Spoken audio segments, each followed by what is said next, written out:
Magandang araw mga kasari-sari, kamusta po kayo? Kamusta ang inyong tindahan, ang inyong negosyo? Sana lahat tayo ngayong araw na ito maging maganda at maayos ang ating benta. Yan ang laging wish ni Ate Tintin. So ngayon, bago ako magsimula ng aking topic, hayaan nyo na lang yung mga maririnig ninyong ingay. Ganun talaga. Ang tindahan ko ay napapaligiran ng kabahayan ha mga kasari. Ngayon, tanong. Atitin, ano ba ang gagawin ko sa aking kakompetensya? Malaki ang tindahan, maraming laman, mapera siya. Lahat na yata ay nasa kanya. Di ba? Tapos medyo matagal na siyang nagtitinda. Hindi katulad ng aking tindahan, bago pa lang ako nagtitinda, napaka-plain pa ng itsura. Wala pa akong ganun kalaking kapital na ipangpupuhunan talaga sa paninda ko.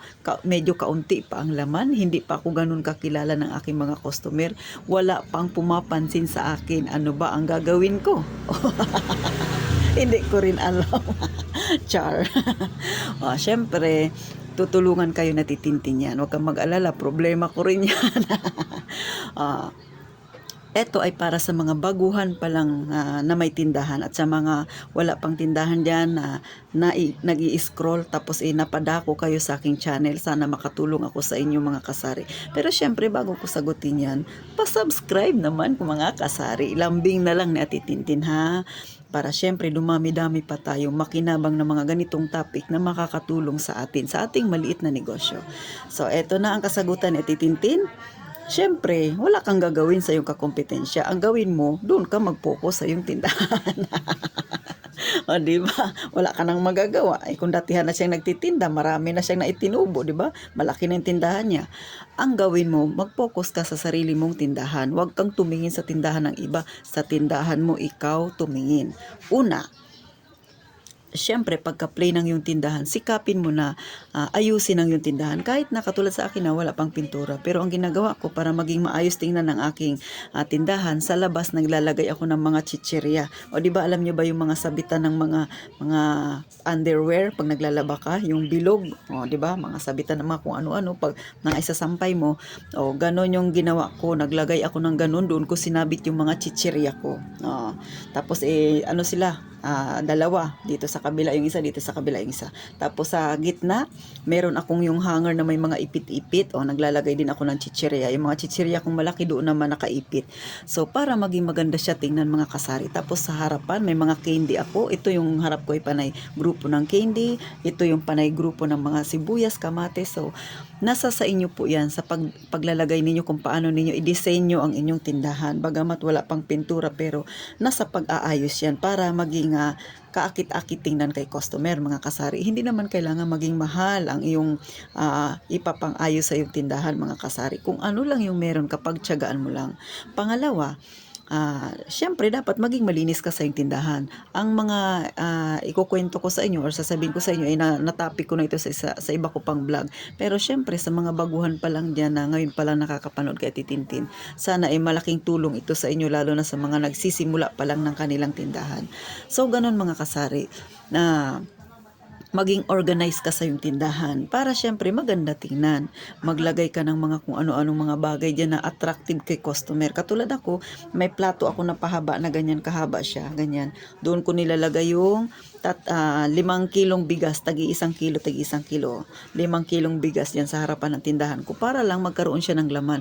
So ibig sabihin, may tinda akong bigas o pinapaalam ko kay customer. Yung mga mahirap na, kumbaga, kahit pa kunti-kunti. Ganon. Para malaman din nila na may tinda akong tinapay, naglalagay ako ng tinapay sa harapan. Para malaman nila na may soft drinks akong binibenta, naglalagay ako ng konting soft drinks sa harapan. Di ba? Iba-ibang klase. So, ganun mga kasari. Kasi makukuha nila yan yung attention mo, lalo sa mga bata. Lalo mga chichirya, mga kung ano-anong abubot. Tapos yung tuyo ko dito rin sa harapan ko nilalagay, di ba? Siyempre makita nila ay may tinda rin pala ito sa Titintin tuyo. So ganun po yung aking ginagawa. Ultimo margarine, nilalagay ko sa harapan. Pero syempre magkakatabi yan. Yung tuyo, yung munggo ko, yung margarine, yan magkakatabi sila. Tapos yung mga sibuyas, kamatis, yan silang magkakatabi. So sa kabilang grupo naman, panay mga candy. So nasa sa inyo po kung paano ninyo iaayos ang inyong tindahan. Ulit, wala tayong magagawa sa kakumpetensya natin, lalo na kung nauna sila sa atin. Ang magagawa natin ay yung tindahan natin, ayusin natin, o, di ba? Higit sa lahat, maging friendly ka sa iyong mga customer. At sikapin pa na makapag-isip ka pa ng pwede mong idagdag sa yung tindahan na wala pa sa kanya, o, di ba? Kasi sa mga malalaking tindahan, normal na yan na may mga dilata sila, normal na yan na meron silang mga iba pang paninda na meron ka rin. Pero syempre, hindi lahat meron yan sila. Meron talaga yung mga produkto na pwede mong itinda na wala sila. Kagaya nga sa akin, di ba? O nagluto ako ng siomai, wala sila. O syempre, yun yung mga binabalik-balikan ng customer ko. Kaya minsan, pag bibili sila ng siomai, habang kumakain sila sa tindahan ko, bibili na rin sila ng iba nilang pangangailangan kasi tamad na silang pumunta sa kabilang tindahan. So, dapat mag-isip ka ng pwede mong itinda na magiging attract sa tindahan mo, makaka-attract ka ng customer. Sa pamamagitan nun, the rest ay meron na yung kasunod, mga kasari. Syempre, doon na sila tatambay sa tindahan mo, may bibilhin pa yan silang iba, mga kasari. So, ako, ganun po yung aking ginawa. No? Tingnan mo ngayon, medyo mabenta ang aking siomai, tas naglagay ako ng tinapay. Sa susunod, ang ilalagay ko ay juice naman. Pero tinatansya ko pa kasi syempre wala pa masyadong mga bata. So, malaman na lang yan mga bandang hapon siguro. So, ganun, pinapakiramdaman ko rin bago ako naglalagay ng isang paninda na pwede kong pagkakitaan. Syempre, pinapakiramdaman ko rin yung aking mga customer kung magiging mabenta ba.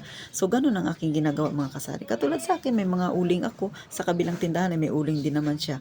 Ang ginagawa ko, dinadamihan ko ng lagay sa harapan para maging makita kagad ni customer. So, pag nakikita nila, dadaan sila.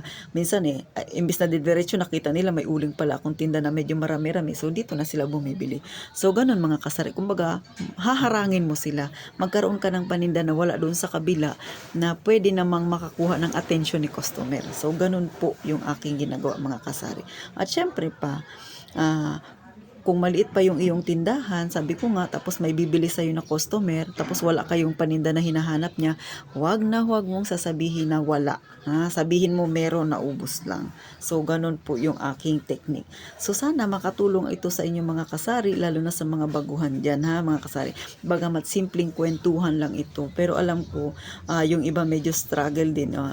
Totoo naman talaga, di ba? Minsan, pag titingin ka sa kabilang tindahan, ang ganda ng tindahan niya, tapos titingnan mo yung sarili mong tindahan, na parang nadidismaya ka. Pero wag ganun, mga kasari. Doon ka sa tindahan mag-focus. Wag kang mag-focus sa kabilang tindahan. Ang gawin mo, yung tindahan mo, isipin mo kung paano mo pa siya mapapaganda, paano ka makakadagdag ng paninda na wala sa kanya, na ikaw lang ang meron, na magiging attractive sa yung mga customer na syempre diyan sila bibili. Bagamat ganun talaga, nahahati talaga ang mamimili. Pero syempre, kung sa palengke nga, di ba, tabi-tabi rin sila. Pero minsan may mga nagiging suki ka. So, ganun din yan sa ating mga may tindahan.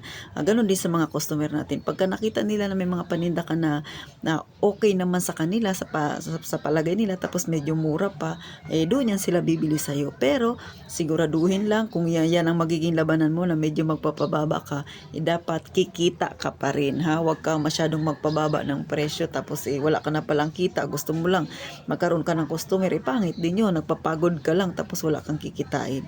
So, paano mga kasari? Sana kahit papano inaliwanagan kayo kay Ate Tintin. Naliwanagan nga ba kayo, lalo kayong nagulumihanan sa mga pinagsasabi ko. So, thank you po ng marami. At saka, syempre, higit sa lahat, yung tindahan ninyo, ipag-pray ninyo, mga kasari. Walang ibang pinakamabisang pamamaraan kundi ipag-pray ang ating tindahan. Kasi ako ganun, mga kasari, na sana sa buong maghapon kumita naman ako kahit papano. So, paano?